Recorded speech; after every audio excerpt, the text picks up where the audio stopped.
ದೇವದುರ್ಗದ ಶಾಸಕಿ ಕರೆಮ್ಮ ಜಿ ನಾಯ್ಕ್ ಅವರಿಗೆ ಮರಳು ಕದಿಯುವ ತಂಡಗಳು ಜೀವ ಬೆದರಿಕೆ ಹಾಕಿರುವ ಕಾರಣ 60 ಜನರ ವಿರುದ್ಧ ಪ್ರಕರಣ ದಾಖಲಿಸಲಾಗಿದೆ.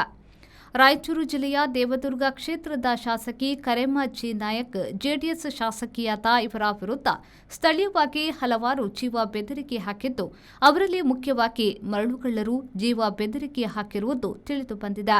ದೇವದುರ್ಗವು ಎಸ್ಟಿ ಮೀಸಲು ಕ್ಷೇತ್ರವಾಗಿದೆ. ಕರೆಮ್ಮ ಅವರು ನಾಯಕ ಬುಡಕಟ್ಟು ಜನಾಂಗದಿಂದ ಬಂದವರಾಗಿದ್ದಾರೆ. ಬೆದರಿಕೆ ಸಂಬಂಧ ಮುಖ್ಯ ಆರೋಪಿ ಶ್ರೀನಿವಾಸ್ ನಾಯ್ಕ್ ಸೇರಿ 60 ಮಂದಿಯ ಮೇಲೆ ಎಫ್ಐಆರ್ ಮೊದಲ ಮಾಹಿತಿ ವರದಿ ಸಲ್ಲಿಸಲಾಗಿದೆ. ಕಳೆದ ಚುನಾವಣೆಯಲ್ಲಿ ಕಾಂಗ್ರೆಸ್ ಪಕ್ಷದಿಂದ ಶ್ರೀದೇವಿ ನಾಯ್ಕ್ ಅವರು ಕರೆಮ್ಮ ನಾಯ್ಕ್ ವಿರುದ್ಧ ಸ್ಪರ್ಧಿಸಿ ಸೋತಿದ್ರು. ಶ್ರೀದೇವಿ ನಾಯ್ಕರ ಸಹೋದರ ಶ್ರೀನಿವಾಸ್ ನಾಯ್ಕ್ ಗುಂಪು ಕಟ್ಟಿಕೊಂಡು ಶಾಸಕಿಯ ಮನೆಗೆ ನುಗ್ಗಿ ಕೊಲೆ ಬೆದರಿಕೆ ಹಾಕಿರುವುದಾಗಿ ಹೇಳಲಾಗಿದೆ.